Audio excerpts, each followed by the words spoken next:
Buenas noches, Amrod. Buenas noches a todo el mundo. ¿Qué tal estás? Muy bien, muy contento de estar una noche más aquí, en el Secretaire de Tolkien. Bueno, pues con muchas ganas de continuar con este periodo.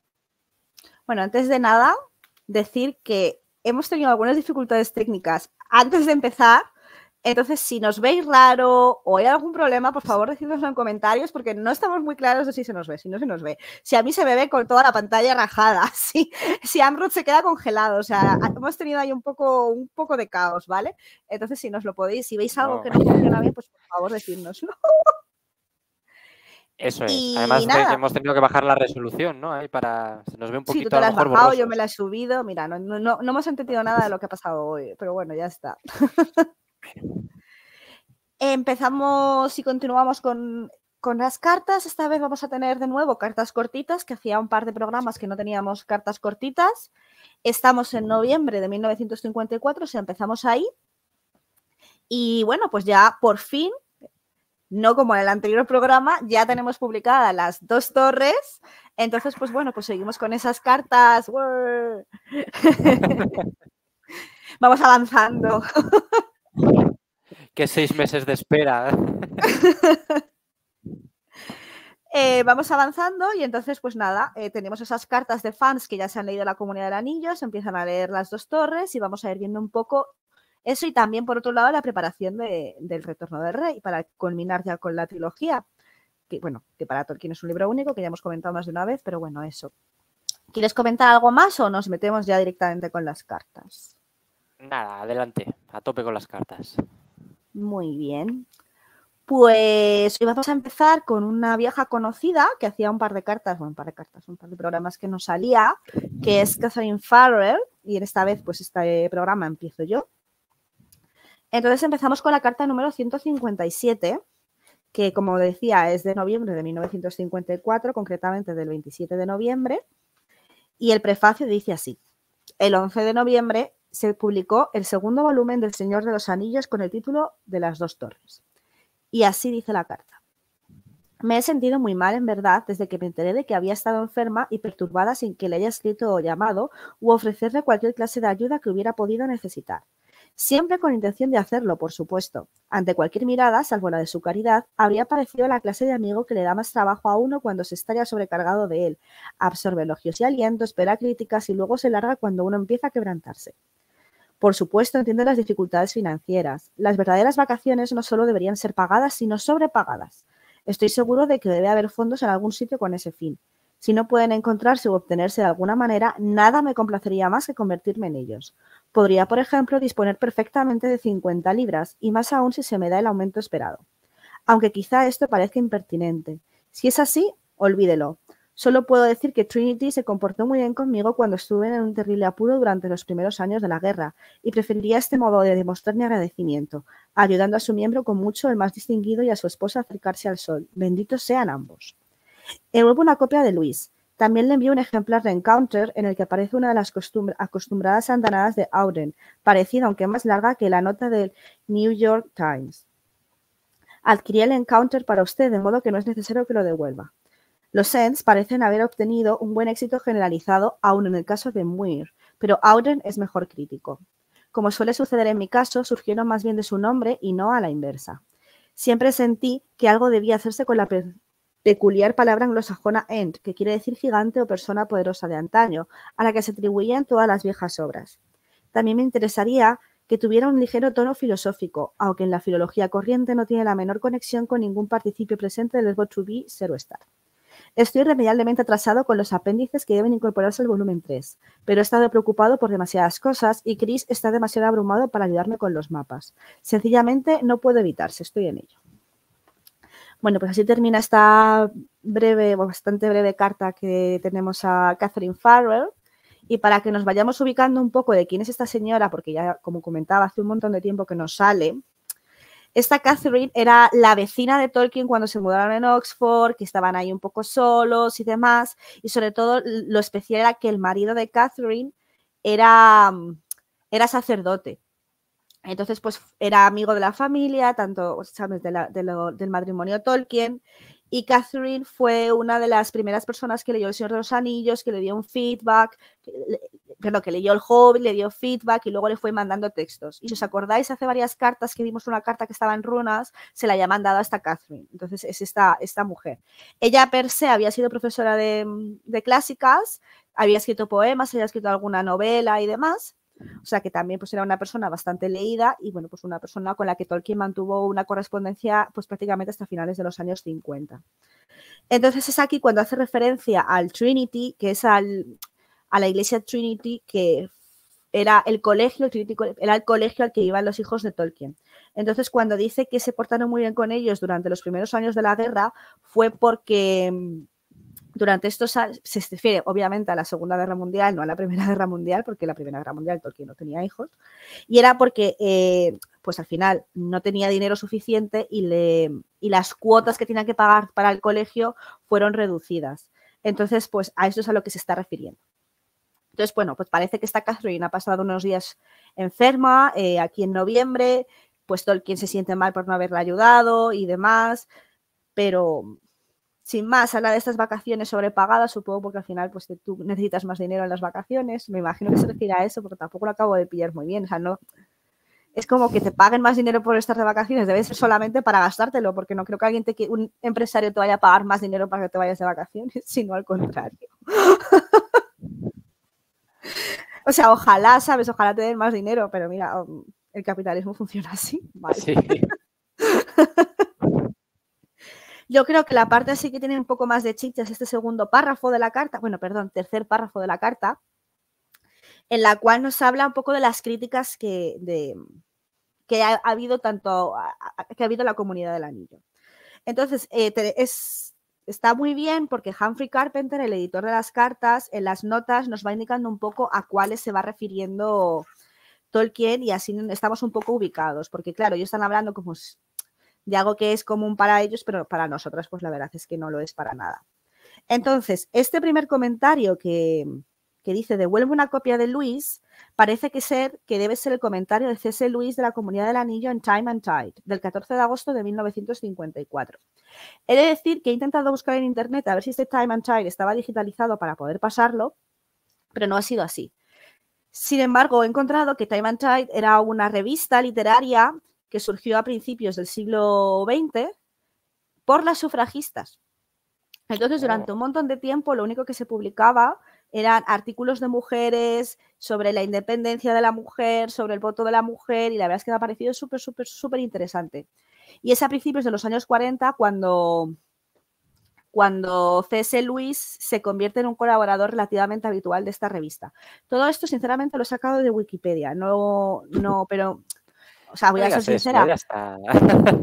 No, pero quiero ser sincera porque quiero invitar a la gente a que se lea el artículo porque aparece un montón de nombres de gente que estuvieron colaborando ahí, entre las cuales tenemos a Vera Brittain, que si no la tenéis ubicada es la autora de Testamento de Juventud, aparece Emma Goldman, Robert Grace, Graham Greene, D.H. Lawrence, C.S. Lewis, Naomi Mitchison, que Naomi Mitchison también ha aparecido por aquí porque es una de las personas con las cuales se carteaba Tolkien, Charles Williams, Virginia Woolf, o sea que de verdad os invito a echarle un vistazo y buscar un poco sobre este magazine porque la verdad es que tiene muy buena pinta y es una pena que yo al menos no haya sido capaz de encontrarlo digitalizado porque tiene que tener unos artículos súper chulos.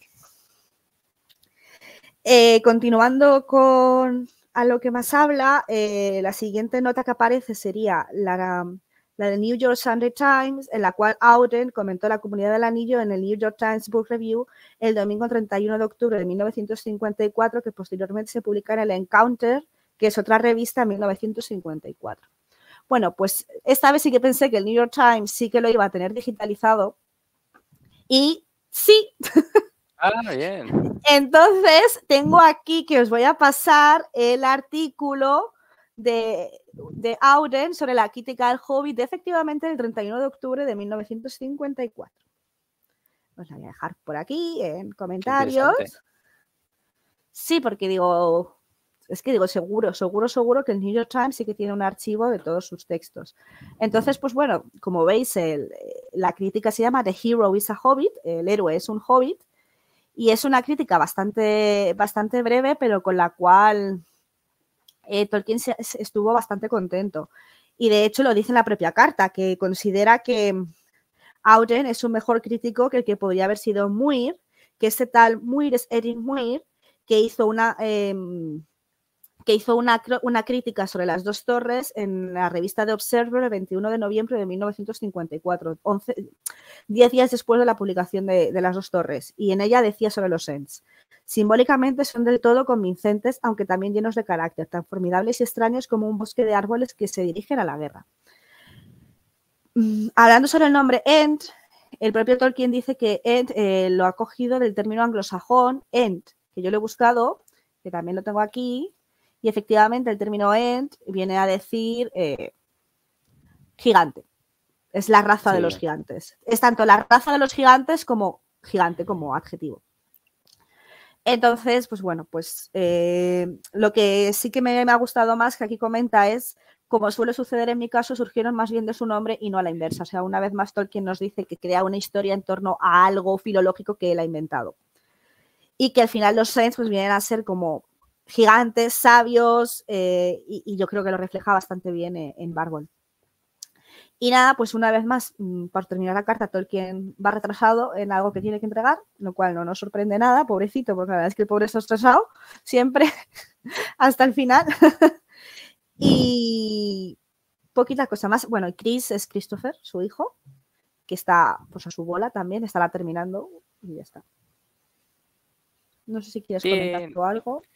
De momento me he abierto el artículo porque me lo leeré después, por curiosidad. Luego he puesto, porque lo tenía de algunas de mis notas que recojo en ocasiones, ¿dónde aparece Ent dentro de, por ejemplo, Beowulf? ¿En qué verso aparece? Y efectivamente se traduce en inglés antiguo como gigante. Y poco más, es quizá lo que más me llama la atención. Me gusta mucho lo que dice Edin Muir, sí. Lo de simbólicamente son referencia a los Ents, son del todo convincentes, aunque también llenos de carácter, tan formidables y extraños como un bosque de árboles que se dirigen a la guerra, ¿no?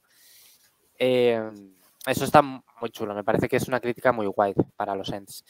Y de hecho creo que da, no sé qué opinas tú, pero da mucho en la diana, porque se dice siempre sobre cuando los Ents van hacia Isengard, que es un episodio de la obra de Shakespeare que Tolkien, digamos, aborrecía un poco, que es cuando el bosque de Birnam, ¿cómo era? Creo que sí, el bosque de Birnam, están disfrazados los soldados dentro del bosque y piensan que es el bosque el que avanza, pero realmente son los soldados que están pues con ramitas y tal.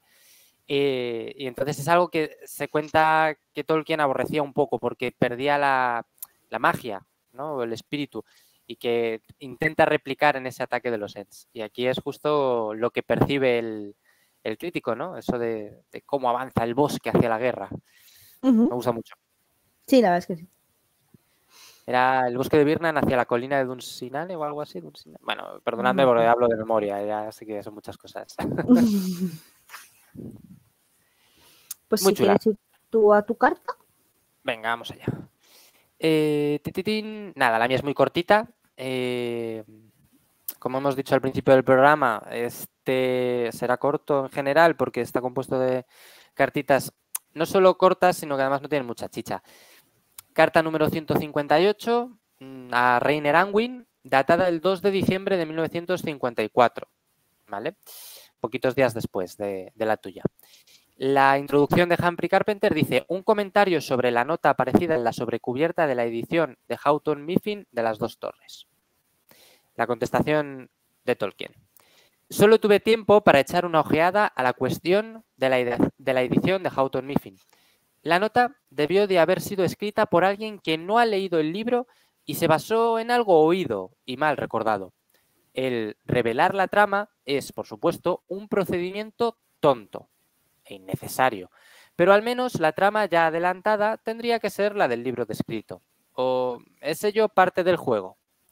Bueno, como sabéis, ya lo hemos comentado muchas veces, Houghton Mifflin Company es la editorial bueno, pues que durante mucho tiempo tuvo los derechos para publicar las obras de Tolkien en Estados Unidos. A día de hoy es HarperCollins, ¿no? Y... No, sigue siendo Houghton. Pues Houghton Mifflin. HarperCollins entonces es la de Inglaterra. Reino Unido. ¿No? Claro. Entonces, he intentado buscar lo que aparece en la sobrecubierta, pero es imposible, o sea, no está publicado. Se ve que tras esta crítica se reescribió. Me hace mucha gracia porque, claro, bueno, dos cosas. Me hace mucha gracia porque el propio Tolkien dice estaría bien que ya puestos a hacer spoilers, ¿no? O a revelar la trama, que por lo menos fuera la del libro, no una especie de invención, ¿no? Es como, ni siquiera se ha leído el libro y está intentando escribir una especie de sinopsis completamente inventada. No lo he cogido, lo tengo allí en la estantería, pero bueno, en el que solemos utilizar en la cronología de Hammond y School, del Companion and Guide, sí que se da algún dato más, ¿vale? Se cuenta que esta carta, tal y como está publicada, tanto en esta edición de 1981 de las cartas como en la nueva, ampliada, está recortada. Ni en esta edición de 1981 ni en la edición nueva está la carta al completo. Pero en la cronología de Hammond y School sí se nos dice, ellos supongo que tendrían acceso, que junto a esta carta había numeradas algunas de las inexactitudes que se ven de la propaganda, ¿no? Que se ven de esta especie de sinopsis. O sea, que Tolkien pues dijo, esto está mal, y lo enumeraría. Y poco más. No sé si quieres No, la verdad es que no, porque esta cartita es una pena eso. Pero lo más seguro es que lo rechazaran y ya está. O sea, que es complicado. Claro. O sea, me mandas una sinopsis, veo que tiene 17 fallos, hay 8 líneas y tiene 17 fallos, pues nada, simplemente Tolkien los enumeró, dijo esto y supongo que lo cambiarían por completo. Desde luego la que tiene los errores, claro, tú imagínate, habría sido súper...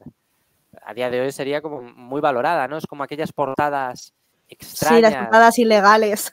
Estas del ilustrador que no se había leído, en el que aparece una especie de cisne o de flamenco y unos frutos en el árbol. Estarían a esa altura, ¿no? Totalmente. Y listo. ¿Pasamos a la siguiente? Sí.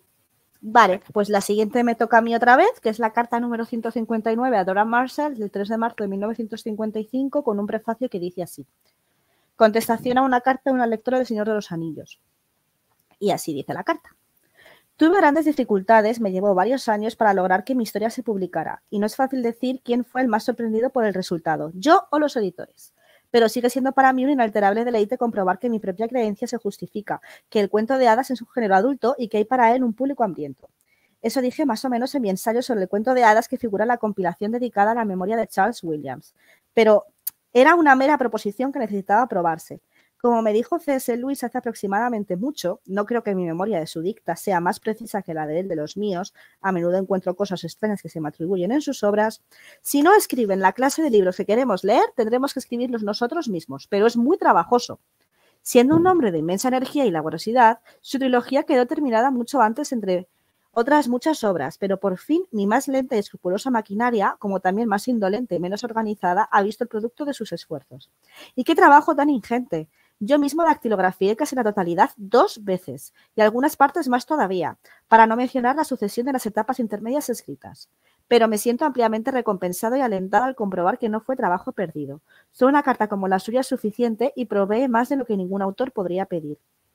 Conocí bien a Charles Williams en sus últimos años, en parte porque es una buena costumbre de Lewis escribir a los autores que le gustan, lo cual nos puso a ambos en contacto con Williams, y más todavía por la buena suerte en medio del desastre que lo trasladó a Oxford durante la guerra. Pero no creo en absoluto que nos hayamos influido mutuamente. Demasiados hechos y demasiado diferentes. Los dos escuchábamos en las habitaciones de C.S. Lewis la lectura en voz alta de amplios fragmentos, a menudo casi ininteligibles, de la obra de uno y otro, porque C.S. Lewis, hombre maravilloso, parecía capaz de gozar de la de ambos. Pero creo que los dos encontrábamos la mente del otro, o más bien su modo de expresión y clima, tan impenetrable como cuando estaba plasmada en literatura como nos parecía deliciosa nuestra mutua presencia y nuestro diálogo. Vale, así termina esta carta. He intentado buscar inicialmente quién es esta Dora Marshall, un poquito más así de información y tal, y es que ni siquiera aparece en el libro de Carpenter. Pues ya empieza a ser una de estas lectoras de las tantas con las que Tolkien va a mantener correspondencia. Entonces, pues bueno, sin más, por lo que esta carta ha pasado, entre comillas, a la historia, es porque es una de las cartas en las que más habla de Charles Williams y que ha sido muy útil para conocer la relación que había entre Charles Williams y Tolkien. Charles Williams era uno de los... Hemos hablado también numerosas veces de él, hoy no hacemos más que tener como a viejos conocidos. Uy, perdón, que se me ha caído. Esta vez no ha sido el gato, esta vez he sido yo. Entonces, este Charles Williams, por ubicarnos otra vez un poco, aunque creo que el último programa, el anterior hablamos de él, pero bueno, era uno de los miembros de los Inklings y uno de los mejores amigos de C.S. Lewis. Entonces, ese Charles Williams también era cristiano, y cuando se estudia los Inklings siempre se estudia un poco a los tres como en pack.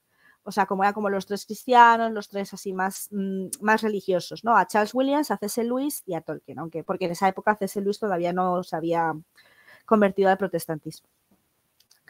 Y entonces parece que, por mucho que se haya intentado decir que eran como una especie de trío, parece que Charles Williams y Tolkien no eran amigos. O sea, es más, C.S. Lewis era el amigo de los dos y los tres se encontraban porque C.S. Lewis invitaba a los dos, pero no parece que hubiera una relación similar entre Charles Williams y Tolkien, o sea, que no quedaban ellos también solos, sino que era cuando coincidían en tertulias, cuando coincidían con los Inklings en el pub o cosas así. Y de hecho parece que la literatura de Charles Williams a Tolkien no le fascinaba y viceversa. Simplemente no eran compatibles, los dos se respetaban, consideraban que, bueno, pues tal, pero no eran, como dicen en inglés, su cup of tea. O sea, consideraban que su obra pues no era lo que a ellos más les entusiasmaba. Y no sé si... No hay mucho más que comentar. Bueno, sí, así relevante decir que cuando se refiere a lo de los cuentos de hadas, que ya lo hemos mencionado previamente, es que Charles Williams fallece en el año 45 o en el año 46, ahora no me acuerdo, pero es justo después de la Segunda Guerra Mundial, y en el año 47 se publica un volumen de textos dedicados a la memoria de Charles Williams, y es Tolkien en este texto cuando habla de los cuentos de hadas. Por eso dice que su ensayo sobre los cuentos de hadas se publicó en la compilación dedicada a la memoria de Charles Williams. Y poca cosa más. Me gusta la frase esta de C.S. Lewis de si no escriben la clase de libros que queremos leer, tendremos que escribirlo nosotros mismos, pero es muy trabajoso. Entonces, pues al final explica un poco el sentido de por qué los Inklings publican lo que hacen, cuáles son sus motivaciones, porque se van hacia los cuentos de hadas y la fantasía, porque al final no tienen ningún referente en el que basarse que no sea el victoriano. Y poco más. Esa frase es como el motor, ¿no?, que activa al final todo el proceso creativo, tanto el de Tolkien como el de Lewis, ¿no?, que se cuenta que más o menos en 1937, tras El Hobbit, tuvieron esa conversación en la que dijeron, bueno, ya que no podemos leer lo que queremos leer, escribamos nosotros, que es cuando escribe Lewis la trilogía cósmica y Tolkien empieza a desarrollar El Señor de los Anillos. Sí. Pero es aquí por primera vez donde dice, pero todo esto es muy trabajoso, ¿no? Es como es más duro de lo que pensábamos. Claro, hombre. Sobre todo porque además ninguno de los dos tienen sus propios trabajos, o sea, no es que estos se dediquen a ellos, sino que al final eran ratitos, tienen sus familias, sus trabajos, sus vidas y al final pues son muchas horas sin dormir, mucho tiempo libre perdido, y todo eso al final es muy sacrificado. Eso es. O sea, es una de las... Muchas veces se dice, Tolkien es que escribía muy despacio y revisaba muchísimo, pero también hay que tener en cuenta que no era escritor, que él era académico, era profesor. Él escribía en sus ratos libres, corrigiendo entre exámenes, pero hay que tenerlo en cuenta, ¿no? No es como ahora que un escritor puede dedicarse en exclusiva a escribir, sino que él lo hacía pues, a pocos, igual seas Luis. Vale, perfecto. ¿Damos el saltito? Sí. Ping. Vale. También una carta cortita, no tanto como la anterior mía, pero sí como la tuya. A Reiner Anwin, 6 de marzo de 1955.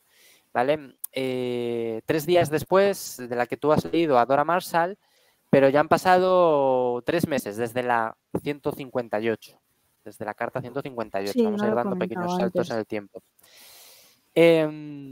La introducción de Humphrey Carpenter dice: Tolkien había entregado parte del material para los apéndices que debían aparecer en el volumen tercero de El Señor de los Anillos, y Allen and Unwin lo apresuraban para que entregara el resto.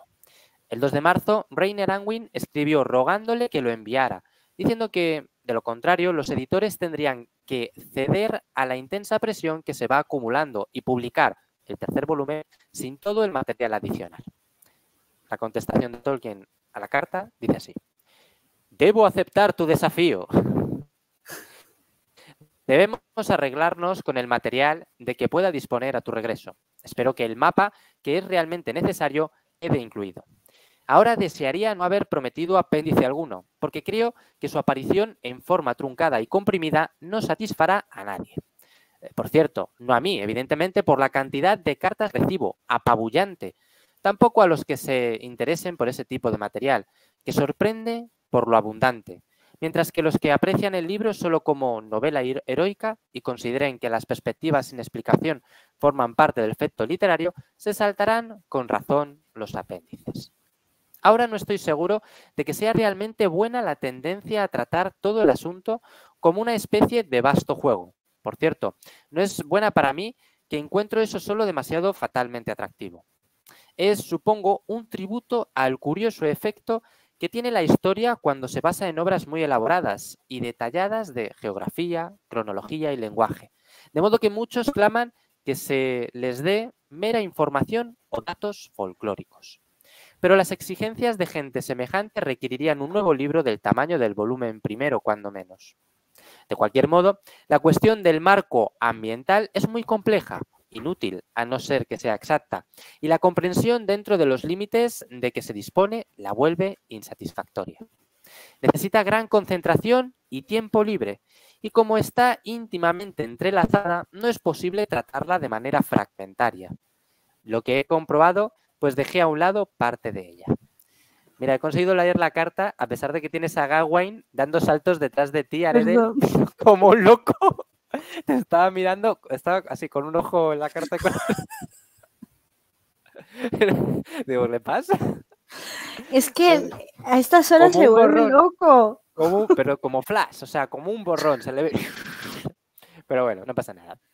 Muy ¿Es eso divertido. o que estén mordiendo los cables? O sea, yo Ya prefiero sabes que es corra. parte, nuestros gatos son parte del programa también. Sí.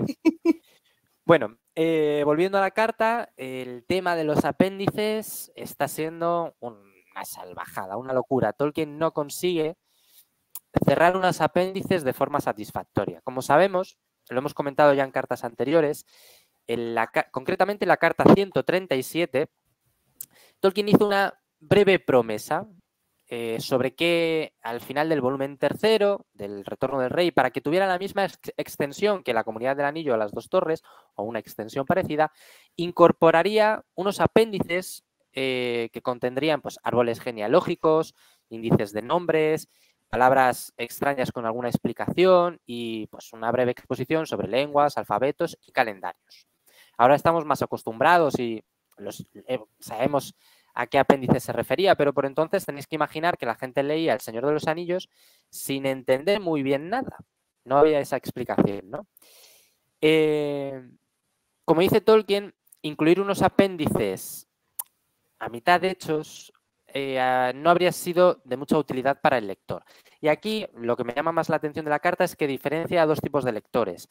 El lector que de verdad quiere profundizar y saber más sobre las lenguas, sobre las dinastías de los reyes, sobre el índice de los nombres, y luego el lector más ocasional, a que llama, no sé si, dice de él que lee novela heroica, simplemente porque considera las perspectivas sin explicación, bueno, simplemente, porque considera las perspectivas sin explicación y que forman parte del efecto literario. Esos son los que se saltarían los apéndices, ¿no? Entonces, diferencia como dos tipos de lectores. Nosotros, Aredel y yo, estamos en la parte de los lectores que se leen los apéndices. Son muy útiles, son muy útiles. Bueno, lo comentamos en programas anteriores. Tolkien finalmente entregará los apéndices, entregará todo lo prometido en esa carta 137, salvo el índice de los nombres, ¿vale? Él quería hacer un índice de los nombres, pues donde indicara el significado de muchos de ellos, pero se lo tiene que saltar porque no le va a dar tiempo, ¿no? Y ya estaría. Es una carta sencillita, también tratada en programas anteriores, entonces no es necesario tampoco detenerse mucho, ¿no? Como digo, hay mucha más información en la carta 137 y luego también creo que la 150 y algo leímos algo parecido, porque es como muy recurrente, ¿no? Ahora mismo lo que necesita la editorial son los apéndices. Sí, efectivamente. Poquito más que comentar. Le tiene que costar resumir en los apéndices todo el Silmarillion, que es lo que él ha querido hacer. Entonces es la única oportunidad que le dan, pobrecito. Eso es, claro. Él quiere coger y poner Feanor, espíritu de fuego, pero caballeros, si Feanor no aparece en El Señor de los Anillos, bueno, aparece como letras feanorianas, ¿no? Cuando están en la puerta de las minas de Moria. Sí, pero no aparece. Nada más, sí. Aparece, claro. Y me la imagino, pues escribe Feanor, espíritu de fuego, sí, pero es muy, muy importante para la historia. Ustedes no lo saben, pero... Por favor, señor Tolkien, deje de intentar meternos el Silmarillion con calzadora. Totalmente. Pues vamos a la siguiente carta, que sería el número 161. Continuamos con Reina Anwin porque estamos en la preparación del retorno del rey. Y esta carta es del 14 de abril de 1955 y es súper breve. Y dice así: el mapa es infernal. No fui tan cuidadoso como debía haberlo sido al comprobar las distancias. Creo que un mapa en gran escala simplemente revela las grietas en la armadura, además de tener que diferir por fuerza un tanto de la versión impresa en pequeña escala. Puede que tenga que abandonarlo por causa del viaje. Bueno, esta carta es muy, muy breve, como he comentado. Viene a estar muy relacionada con la siguiente carta que va a leer Amrod, la verdad. Entonces, pues prácticamente no voy a comentar nada. Porque voy a compartir, perdona, voy a compartir el mapa. Tienes que subirlo. Como estoy de invitado, tienes que subirlo. Sí, aquí está. Para que la gente sepa a qué mapa nos referimos, ¿no? Sí, sería el mapa que tenemos en el Retorno del Rey, que es como el mapa final para ubicarnos en la guerra. Así en los últimos días de Frodo y tal, llevando el anillo. Entonces, pues nada, simplemente Tolkien está desesperado, no le cuadran las distancias, no le cuadra nada. Sabéis que era muy escrupuloso con este tipo de cosas, con los pasos que daban, las distancias y demás, y está desesperado. Normalmente en estas cosas le solía ayudar Christopher, pero bueno, parece que Christopher debe seguir liado como en la carta de hacía 6 meses. Y es que no voy a comentar más, porque lo vas a comentar tú. Entonces, sí, te doy la siguiente paso. carta también es breve.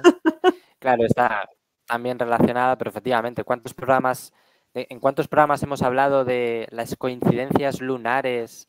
¿No? Porque Frodo y Sam ahora están viendo el plenilunio, pero claro, es la misma fecha que cuando Aragorn está en no sé dónde. Entonces, para él, sincronizar todo eso está siendo una locura.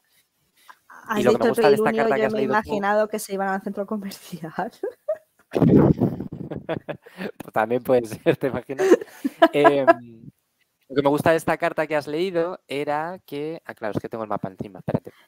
Que es infernal, o sea, el mapa es infernal. Dice, a medida que lo haces más grande es cuando ves los resquicios de la armadura, ¿no?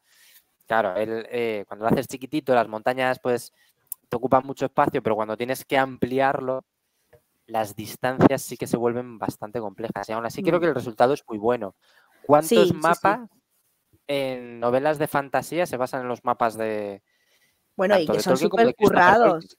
Son súper currados, porque yo ahora, por ejemplo, sinceramente me estoy leyendo a Acotar, y el mapa de Acotar son como 7 cachos ahí, en plan de corte no sé qué, corte no sé cuántos, y ya está. Sí, completamente.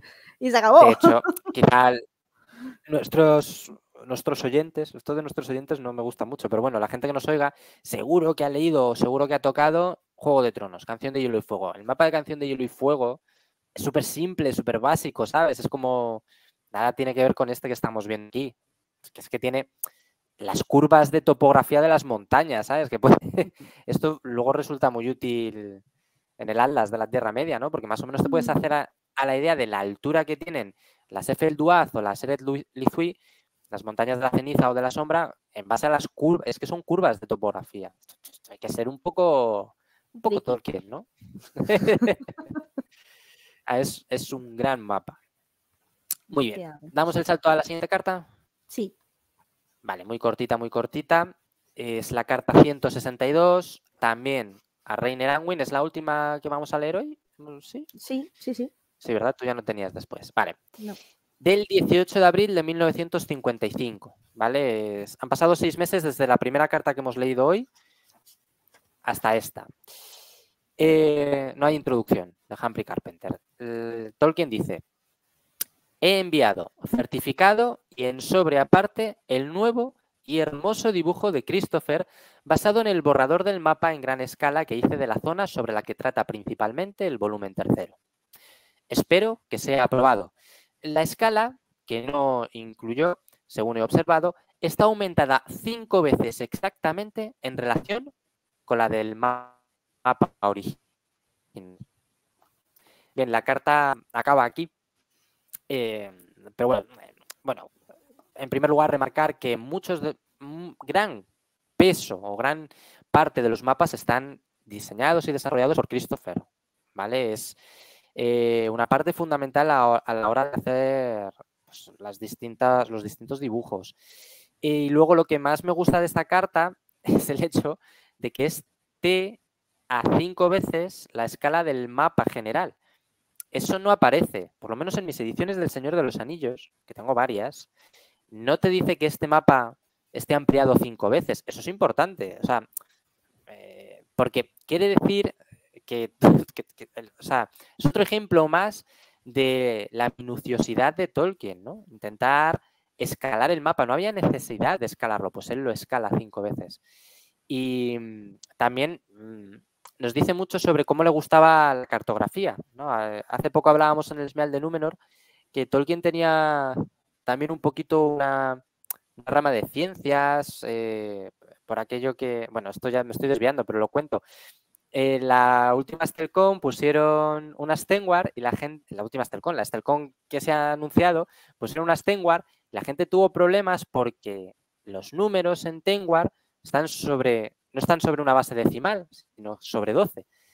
Claro, en el Esmeal decíamos, pero Tolkien, ¿qué te pasa, tío? O sea, hay que tener gustillo por las matemáticas, ¿no? Para modificar la base. Pues con esto igual, hay que tener mucho gusto por la cartografía, ¿vale? Para ampliar un mapa, para hacerlo 5 veces, para utilizar esas curvas de nivel que se ven en las montañas. Y yo creo que eso le da también mucha verosimilitud, ¿no? Cuando tú ves el mapa y lo ves así, dices tú, es que esto parece de verdad. Es que perfectamente podría ser un mapa que te has encontrado en una biblioteca, ¿no? Y de una tierra que no conoces. Y poco más. Es que son 4 líneas de carta. Es un poco el update, ¿no? La actualización que da Tolkien a la editorial. De bueno, te envío el mapa, ¿eh? Vamos, súper chulo. Y te lo envío certificado. Y te lo envío, vamos, de todas las maneras posibles para que te llegue cuanto antes y de la mejor manera. Sí, porque al final él quiere que todo esté publicado, él quiere que sea lo más rico posible y aunque vaya a sudar la gota gorda, va a intentar cumplir los plazos. Es verdad que a veces no los cumple, pero los cumple por días, no los cumple en plan por... Sí. Bueno, a veces no los cumple por meses, pero no son cosas con tanto límite. No, efectivamente. Y luego yo creo que este mapa merece la pena. Es cierto que también es útil cuando tú estás leyendo las 2 torres porque ves... o incluso la Comunidad del Anillo, cuando el propio Boromir está diciendo, pues pasemos por no sé dónde, lleguemos a Minas Tirith, porque hemos reconquistado 2 guías, porque no sé cuántos, y no sabes muy bien de qué está hablando, lo tienes que ver en el mapa general. Este mapa es muy, muy útil, ¿no? Y bueno, mejor en el Retorno del Rey que en ningún sitio. Sí, yo la verdad es que soy de esas personas que se leen todos los apéndices y los consulto 80 millones de veces, pero los mapas los miro en el momento en el que estoy y se me olvidan totalmente, ¿ves? Eso es algo que yo no tengo. Quizá porque como me oriento tan mal y tengo un sentido del espacio nefasto, pues es que ni me molesto porque se me va a olvidar. No lo pillo bien, no pillo bien las distancias, no pillo bien nada, pero bueno, es por cómo soy yo, ya está. Pero me sé muy bien todos los nombres y los árboles genealógicos, cosa que hay gente que no. Eso está también muy bien. A mí me gustan mucho los mapas, pero claro, también me oriento súper mal. Alguna vez lo que he intentado es mentalmente diseñar el mapa, ¿no? Ir viendo cuáles son los pasos, dónde están. Pues siempre pienso, antes del bosque viejo llega el bosque cerrado, ¿no? Primero es bosque cerrado, luego bosque viejo y pues vas dibujándolo mentalmente. Pero claro, haces lo que puedes, ¿no? Ya cada uno, ahí entran las capacidades de cada uno. Sí, efectivamente. Y ya está. Pues muy bien, pues con esto damos fin a este programa que ha sido más breve que otros, pero bueno, esperamos que os guste de todas maneras, que hayáis disfrutado este programilla. Hola, Rosita, mucho tiempo sin verte por aquí. Y nada, pues voy a poner aquí el banner de siempre. Ya sabéis que si os queréis informar de todas las cosas que vayamos a ir haciendo por Twitch, nos podéis seguir aquí en nuestras redes sociales en Twitter, si no, estar atentos también a las redes de la asociación. Y esperamos, pues eso, que tengáis unas buenas semanas. Nos veremos, no lo hemos hablado, pero me imagino que en 2 o 3 semanas, como siempre. Ya os lo estaremos diciendo. Me he puesto al revés. Así. Y nada, pues muchas gracias a la gente que nos ve por YouTube, a todas aquellas personas que os habéis seguido hoy. Y bueno, pues no está, Tenarato. Buenas noches, Amrod. Buenas noches. Que tengáis buen día. Chao. Adiós.